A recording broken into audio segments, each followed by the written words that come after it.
السلام عليكم. كم مرة كنت ناوي تبدأ شيء جديد وجاك شك بأنك غير مؤهل أو ثقتك اهتزت في نفسك؟ إذا هذا الشيء قد صار معاك فهذه الحلقة لك أو لك، لأني راح أتكلم عن أول درس من رحلتي في الماجستير ألا وهو الثقة أولا، بالإضافة أني راح أذكر أهم ورقة في قبولك لمرحلة الماجستير. خلونا نبدأ.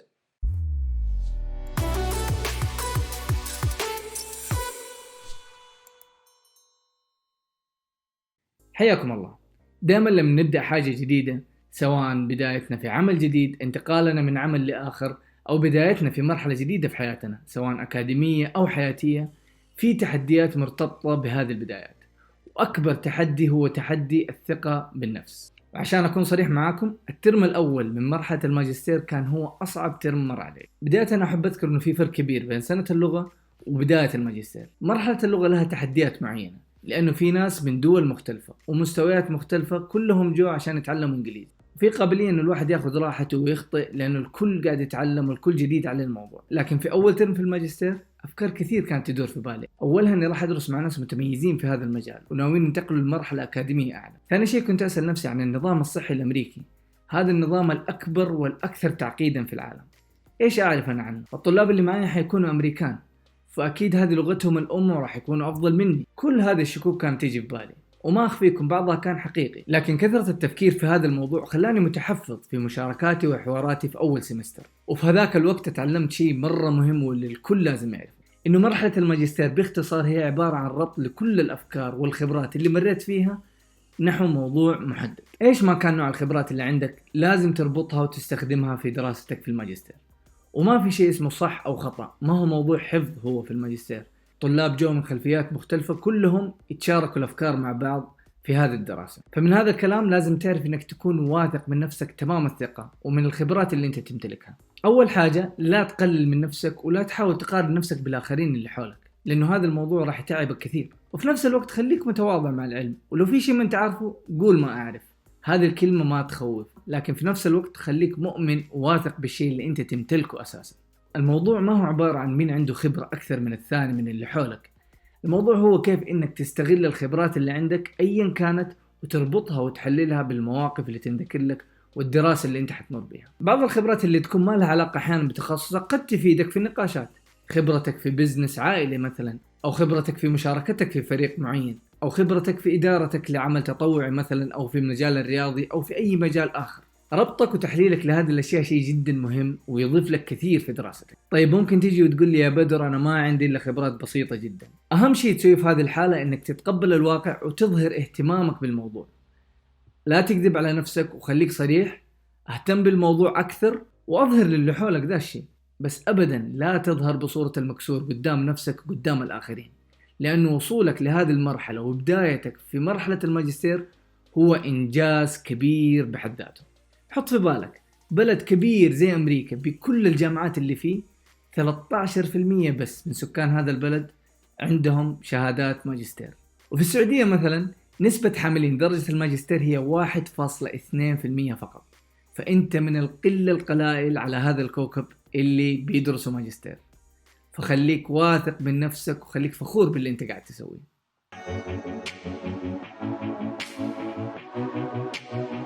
أهلا بكم في فقرة التطبيقات العملية. في مرحلة البحث عن قبول الماجستير كل الجامعات تطلب طلبات معينة علشان تتمم مرحلة القبول أو تقبلك كطالب عندهم. الدرجات والاختبارات المعيارية والمعدل وسنوات الخبرة هذه كلها عبارة عن أرقام، لكن الكلام اللي يبين للجنة القبول أنت مين كفرد وكشخص ناوي يقدم على هذا البرنامج هو خطاب الغرض من الدراسة، أو ما يعرف ب Statement of Purpose. ليش هذا الخطاب يعتبر هو الأهم؟ لأنه هو الخطاب الوحيد اللي لجنة القبول تقدر تقراه وتفهم منه أنت إيش أهدافك في المستقبل وهل أنت تصلح لهذا البرنامج أو لا. الجامعات عندها طلبات مختلفة لكنها تتشابه غالبا في أشياء محددة. في البداية حسألوك أنك تكتب مقدمة عن نفسك ونشأتك وكيف تكونت شخصيتك، وأنك تكتب عن أهم إنجازاتك وخبراتك في المجال الأكاديمي أو المجال الوظيفي أو مجالات الحياة بشكل عام. تكتب لهم أيضا ليش أنت مهتم أيضا في المجال اللي أنت ناوي تدرس فيه، مثلا ليش أنت مهتم في الإدارة الصحية أو مجال الهندسة أو مجال طب الأسنان، على حسب المجال اللي أنت ناوي تقدم عليه. ليش اخترت جامعتنا وهذا البرنامج بالتحديد، وإيش هي أهدافك المستقبلية. هذه هي مجموعة الأسئلة اللي غالبا تتشابه فيها معظم الجامعات. كل هذه الأشياء عشان تكتبها تتطلب منك تركيز ووقت ومجهود عالي لازم تبذله عشان تطلع بمخرج جميل وفعلا تقدر تقنع لجنة القبول إنها تقبلك عندهم. في خطوات جدا مهمة لازم تركزوا عليها من أول يوم تبدأوا تكتبوا فيه الغرض من الدراسة. الخطوات كالتالي: رقم 1، اذكر قصتك. شوف كل الأشياء اللي مريت فيها بحياتك، محطاتك، إنجازاتك، فشلك، نشأتك، هذه كلها أشياء مهمة لازم تذكرها وتذكرها على شكل قصة، لأنك لو ذكرتها على شكل حقائق ورا بعض ما راح تكون ممتعة للقارئ ولا راح يستفيد منها الشخص اللي بيقرأ. حاول قدر الإمكان أنك تخليها على شكل قصة ملهمة لأي شخص يقرأ. قد يجيك شكك أنه هذه الأشياء اللي مريت فيها بحياتك ما هي مهمة، بس صدقني كل تجربة تمر فيها مهمة ومختلفة عن الناس البقية. أنا كان عندي هنا حاجة، هذا العالم كامل أنت موجود فيه، لكن حط في بالك أنه قصتك أكيد مختلفة عن الناس البقية، فلازم تتعلم كيف تكتب قصة وتبدأ تجمع أفكارك وتسوي هذا الموضوع. رقم 2، فكر في الأشياء اللي خلتك تدخل هذا التخصص. نفرض أنه تخصصك إدارة صحية أو تخصصك هندسة ميكانيكية. إيش هي الأشياء اللي خلتك تدخل هذا التخصص؟ في أشياء بسيطة أحيانا تأثر عليك من نشأتك. يعني واحد من الشباب مثلا ذكر لهم انه من صغره كان يحب العاب التركيب، العاب الليجو واي شيء فيه تركيب العاب مع بعض وتركيب مجسمات، كان هذا الشيء اهتمامه، وفعلا هذا الشيء اثر عليه وخلاه يخش مجال الهندسه المعماريه. ومثلا كثير من اللي دخلوا المجال الصحي مهتمين برعايه الاخرين، فممكن يكون هذا هو الباب اللي تبدا منه قصتك. ثالثا، اكتب وعدل. اكتب وعدل، حتعيد هذا البروسيس مره كثير لأنك تحتاج أنك تكتب أفكارك أكثر من مرة وتعطي نفسك فرصة أنك تسوي عصف ذهني كامل بحيث أنك تجمع قصتك وكل الأشياء اللي مرت فيها وتصيغها بشكل جميل. 4، خلي أحد يساعدك في موضوع الكتابة. وأقدر هنا أقسم النوع المساعدة على نوعين. النوع الأول، شوف أهلك وأقرب الناس لك، لأنه هذول الناس اللي حيعرفوك على أشياء في شخصيتك أنت أحيانا تكون غافل عنها. والنوع الثاني، شوف الناس اللي عندهم خبرة في موضوع الكتابة هذا أو قد جربوه كتابة الغرض من الدراسة وتعلم منهم، أسألهم. 5، اتبع القواعد. القواعد اللي مكتوبة من كل جامعة لازم تتبعها. غالبا يعطوك مجموعة أسئلة زي اللي ذكرناها في البداية، تكلم عن نفسك، ليش قدمت على البرنامج، إيش أهدافك المستقبلية. هذه الأشياء لازم تتبعها لأنه أحيانا في اختلافات بين الجامعات ولازم تركز في الأشياء اللي طالبينها وتكتبها بالكامل. رقم 6، أقرأ مضبوط عن البرنامج اللي أنت ناوي تقدم عليه، لأنك لما تسوي هذا الشيء وتذكر لهم إيش الأشياء اللي جذبتك في هذا البرنامج راح تثبت لهم إنك سويت الواجب المطلوب منك وإنك تعرف بالتحديد أنت إيش ناوي تسوي في هذا البرنامج. 7، أتأكد من سلاسة ووضوح أفكارك وأهدافك، لأنه أحيانا قد تكون في بالنا أفكار وأهداف معينة بنذكرها للقارئ لكن طريقة كتابتها تكون غير سهلة للفهم، أو أحيانا فكرة إنك تحول من عربي لإنجليزي قد تكون شوية ركيكة وما يفهمها القارئ، وخاصة القارئ اللي يتكلم باللغة الإنجليزية. فركز إنه أفكارك تكون سلسة وواضحة وضوح الشمس. 8، انتقل من الكلام العام للتفاصيل المهمة في حياتك. لا يكون كلامك عام بشكل جدا كبير، تقول مثلا أنا اخترت المجال الصحي أو مجال الهندسة عشان أنا حبيت الهندسة من صغري. طيب أعطينا تفاصيل مهمة، أعطينا قصص، أعطينا أشياء مريت فيها، تحديات خلتك تحب هذا المجال أكثر. هذه الأشياء اللي يدوروا عليها، بيشوفوا كيف شخصيتك انبنت وكيف في أشياء تفصيلية مهمة واضحة في نفس الوقت. بس لا تكون مرة تفصيل وتذكر كل القصص وكل التفاصيل، لا، الأشياء المهمة التفاصيل، أهم حدثين في حياتك، أهم قصتين مرتبطة بتخصصك، هذه الأشياء اللي يدوروا عليها. رقم 9، اذكر أسامي بعض المهمين في البرنامج من الدكاترة واربطهم بأهدافك المستقبلية من دراستك في هذا البرنامج. في النهاية هم يبغوا يشوفوا صورة مميزة عن شخصيتك بإنجازاتك وخبراتك في مختلف مجالات الحياة وبالتحديد في تخصصك، وكمان يبغوا يشوفوا أهدافك وطموحاتك واستمراريتك فيها وربطك للمجال الأكاديمي بواقع الحياة اللي أنت تعيشه. طيب خلوني الحين أوريكم تفاصيل أول يوم في البعثة، من وقت ما قفلت الشنط، وقت ما سافرت، أول أسبوع قضيته في أمريكا. خلونا نشوف.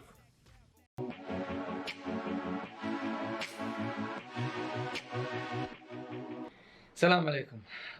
أنا دحين قبل السفر ب6 ساعات على سفر البعثة إن شاء الله، والوضع زكمة وحلقي تعبان، حبكت سبحان الله في ذا الوقت. الحمد لله على كل حال. أكيد جهزت الملابس هنا والشراريب والأغراض والجاكيتات كله هنا. هنا الأشياء اللي مغلفة بعلب. 11 وربع الساعة الحين 11 وربع. يا دوب كتابين اللي حيكونوا معي في ظهري طبعا أكيد مع المصحف. المحل الآن في شيء اسمه باص السعادة. باص السعادة ده مع كل السعوديين صح؟ من هنا ابتدى ابتعاثي من جدة للوس أنجلوس وبعدها لسياتل. هذه الرحلة اللي كانت في منتصف شهر رمضان قدرت أخذ فيها راحتي وأفكر في أهدافي ونيتي من الابتعاث والخطوات اللي ناوي أخطوها في كل مرحلة من مراحل الابتعاث، وإن شاء الله يكون ربي يوفقني فيها. هذه 16 ساعة قضينا فيها أوقات جميلة إلى أن وصلنا لوجهة. طبعا دقيقة إن شاء الله نوصل لوس أنجلوس. هم خلينا نعبي نحن الأوراق حقتهم. Welcome to Los Angeles. احنا خلاص في طريقنا للطيارة راح لسياتل إن شاء الله. وتعبت تجولت اليوم، تجولت على كيف احنا الحين في مطار سياتل. الأجواء من حولنا. سلام، نحن قاعدين نستنى الحين سلام الشنط ومعايا أبو أصيل. حياك الله أبو أصيل. أبو أصيل الله يسلمك يا رب. أبو أصيل هو اللي بيستقبلني من المطار وجايب ورق. بالله خرج ورق نشوفه. الله يعطيك الصحة والعافية أبو أصيل. الله يعافيك ونبدأ السلامة. ايش تبي أحسن استقبال هذا من أبو أصيل. أهلا وسهلا، نورت سياتل. يعطيك العافية أبو أصيل. الله يعافيك. ندردش من أول على أكثر من موضوع ودحين إن شاء الله متوجهين على السكن. طبعا فعلا يعتبر سعره منخفض. كم؟ خذيتهم 1450 دولار. يختلف تكون انت ساكن انت وروميت، كل واحد يصرف على نفسه. تشتركون في السكن بس. الله تبارك الله، المدينة تفتح النفس. كل تعب السفر يا أبو أصيل راح. أنا وأبو أصيل هنا دحين بنشتري شوية أكل حق الورطة حق أول يوم. فايش تقترح أبو أصيل؟ والله أقترح عليك الحاجات اللي تتسخن في الميكروويف. حلو. الأول يوم. جميل.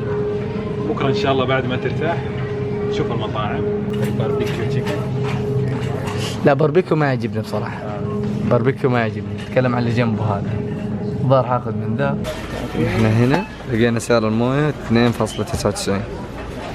مرة كويس. مرة كويس. ناخذ واحدة.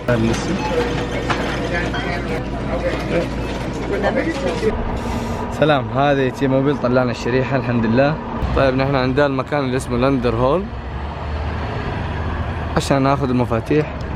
مفاتيح حقت الغرفة حقتي سب لي هي هنا، اللي هو اللي سب لي الغرفة. فإن شاء الله بإذن الله حصلها وأخذها منه الآن.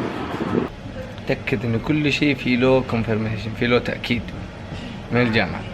معلش قاعد أكلمكم أنا مرة تعبان. يا الله ما بغينا. أخذنا المفاتيح، أخذنا البطاقة، بس رب الكعبة ما بغينا.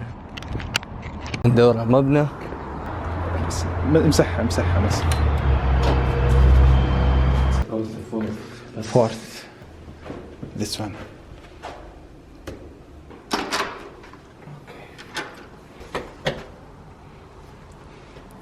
الفلات كامل.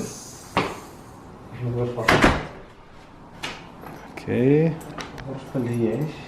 ايه.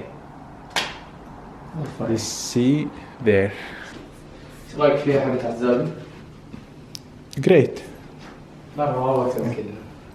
الحمد لله احنا كذا وصلنا منزل سعيد يا بدر. الله يخليك. وإن شاء الله هتكون بداية موفقة في سياتل. إن شاء الله يا رب. والله بصير. وأي مصاعب دائما تكون في البدايات، لكن في المستقبل إن شاء الله تكون الحياة أسهل. إن شاء الله يا رب. هذا بسيط ورجل المهمات الصعبة، هو اللي خلص كل شيء. يعني كيف أصلا انتظار؟ والله قعدت قدام المكتب. يا الله قدام المكتب حق السكن. خلاص. كم ساعة؟ نص ساعة، ساعة ونص. بس هذا اللي انتم شايفينه الآن. الغرفة زي ما انتم شايفين. إن شاء الله تكون عجبتكم والأمور 100. والله يا أبو أصيل مرة شكرا. الحين يا دوب والله مرة تعبان. أبغى أشغل الشريحة الأمريكية وأنام. أوه يلا سلام.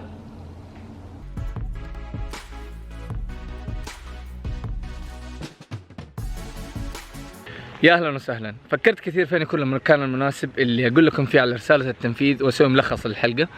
فلقيت نفسي في هذا المكان الجميل قاعد امشي كذا واسوي هايك، وفي هنا ناس جنبي في القارب مسوين ميوزك باك جراوند لي، فحسيت كذا انها فكرة مناسبة اني اتكلم هنا.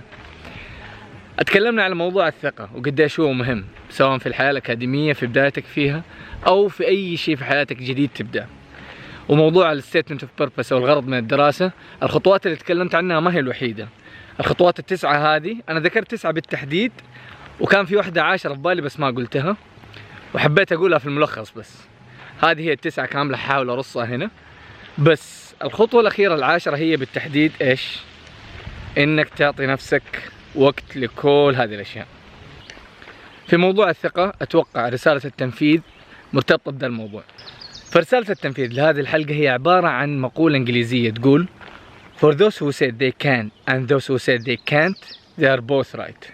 ومعناها إنه الناس اللي يفكروا إنهم يقدروا والناس اللي يفكروا إنهم ما يقدروا كلهم على حق، لأنه الشيء اللي نحن نتخيله أو نحن نتصوره عن أنفسنا غالبا حيصير. فهذه رسالة التنفيذ لهذه الحلقة. دائما عزز ثقتك بنفسك والشيء اللي انت ناوي تسويه ايا كان بدايتك في اي موضوع جديد، وباذن الله يكون التوفيق حليفك. اتمنى فعلا انه يكون ان شاء الله المحتوى ناسبكم، واذا في اي ملاحظات انا هذه الفترة هذا الشيء اللي احتاجه منكم، احتاج دعمكم ملاحظاتكم ونشركم للموضوع لو انه فعلا مهم، وما نستغنى عنكم. وبس والله بهذا المنظر الجميل نختم حلقتنا الأولى، وإن شاء الله تكون ناسبتكم. والسلام عليكم ورحمة الله وبركاته.